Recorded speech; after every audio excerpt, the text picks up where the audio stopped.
السلام علیکم پیارے بچوں، جیسا کہ ہم سب جانتے ہیں کہ موسم سرما کی تعطیلات شروع ہونے والی ہیں، تو موسم سرما کی تعطیلات کے لیے کچھ کام آپ کے لیے تیار کیا گیا ہے تاکہ آپ ان سردیوں کی چھٹیوں میں اس کام کو مکمل کر لیں۔ سب سے پہلے ہم سورہ اخلاص کا ترجمہ پڑھیں گے اور اس کے پس منظر کو سمجھیں گے۔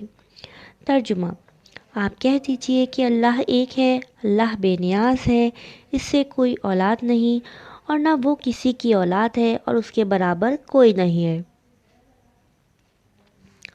پس منظر: پیارے بچوں، یہ ہم جان چکے ہیں کہ پس منظر کیا ہوتا ہے۔ پس منظر وہ ہوتا ہے کہ جس میں ہمیں یہ بات بیان کی جاتی ہے کہ اس سورت کے نازل ہونے کی وجہ کیا تھی۔ تو اس سورت کے نازل ہونے کی وجہ یہ تھی کہ جب آپ صلی اللہ علیہ وآلہ وسلم نے کافرین اور مشرکین کو اسلام کی دعوت دینی شروع کی تو وہ آپ صلی اللہ علیہ وآلہ وسلم سے کہتے کہ تم اپنے خدا کا حسب اور نسب بتاؤ، کیونکہ مشرکین جن خداؤں پر یقین رکھتے تھے ان کا ایک طویل حسب اور نسب ہوا کرتا تھا، ان کی اولادیں بھی ہوا کرتی تھیں، ان کے ماں باپ بھی ہوا کرتے تھے اور وہ ان تمام باتوں پر فخر کیا کرتے تھے اور اپنے خداؤں کو بہت زیادہ عزت دیا کرتے تھے، انہیں معتبر سمجھا کرتے تھے۔ لیکن جب اللہ تعالیٰ نے آپ صلی اللہ علیہ وآلہ وسلم کو تبلیغ کا کام سونپا اور آپ صلی اللہ علیہ وآلہ وسلم نے تبلیغ کرنی شروع کی تو اللہ کی وحدانیت کا لوگوں کو بتایا، لیکن انہوں نے ماننے سے انکار کر دیا اور وہ آپ صلی اللہ علیہ وآلہ وسلم سے اپنے یہ کہا کرتے تھے کہ تم اپنے رب کا حسب اور نسب بتاؤ۔ اس موقع پر اللہ تعالیٰ نے اس سورہ اخلاص کو نازل فرمایا اور یہ بات واضح کر دی کہ اللہ تعالیٰ ایک ہے، اس سے کوئی اولاد نہیں ہے اور نہ وہ کسی کی اولاد ہے اور اس جیسا کوئی نہیں ہے۔ اس کے بعد ہم پڑھیں گے حجر اسود کی تنصیب۔ سب سے پہلے ہم اس کی بلند خوانی کریں گے اور اس کے بعد اسے سمجھیں گے۔ حجر اسود سیاہ رنگ کا ایک مقدس پتھر ہے جو خانہ کعبہ کی دیوار میں نصب ہے۔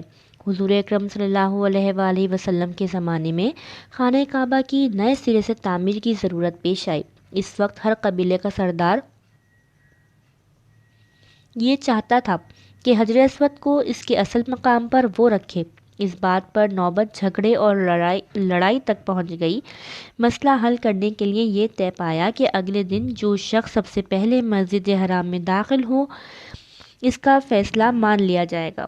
اللہ تعالیٰ کی قدرت دیکھیے، دوسرے دن سب سے پہلے حضور اکرم صلی اللہ علیہ وآلہ وسلم مسجد حرام میں داخل ہوئے۔ آپ کو دیکھتے ہی سب پکار اٹھے، صادق اور امین آ گئے۔ انہوں نے آپ صلی اللہ علیہ وآلہ وسلم سے پوچھا کہ کیا مسئلہ کس طرح حل کیا جائے۔ آپ صلی اللہ علیہ وآلہ وسلم نے فرمایا کہ ایک چادر زمین پر بچھا دو۔ پھر آپ صلی اللہ علیہ وآلہ وسلم نے حجر اسود کو اٹھا کر اس چادر پر رکھ دیا۔ اس کے بعد آپ صلی اللہ علیہ وآلہ وسلم نے تمام قبیلوں کے سرداروں سے فرمایا کہ وہ چادر کے کونوں کو پکڑ کر حجر اسود اس مقام تک لے آئیں جہاں اسے لگانا تھا۔ جب چادر اس مقام تک آ گئی تب حضور اکرم صلی اللہ علیہ وآلہ وسلم نے اس پر سے حجر اسود اٹھا کر اپنے مبارک ہاتھوں سے اس کی اصل جگہ پر لگا دیا۔ حضور اکرم صلی اللہ علیہ وآلہ وسلم کے اس فیصلے سے تمام قبیلے خوش ہو گئے اور لڑائی کا جھگڑا ٹل گیا۔ پیارے بچوں، پہلے تو ہمیں یہ پتہ ہونا چاہیے کہ حجر اسود ہے کیا۔ تو حجر اسود ایک سیاہ رنگ کا پتھر ہے جو خانہ کعبہ کی دیوار میں نصب ہے اور اسے بہت مقدس جانا جاتا ہے۔ آپ صلی اللہ علیہ وآلہ وسلم کے زمانے میں ایسا ہوا کہ خانہ کعبہ کو دوبارہ سے تعمیر کرنے کا سلسلہ شروع ہوا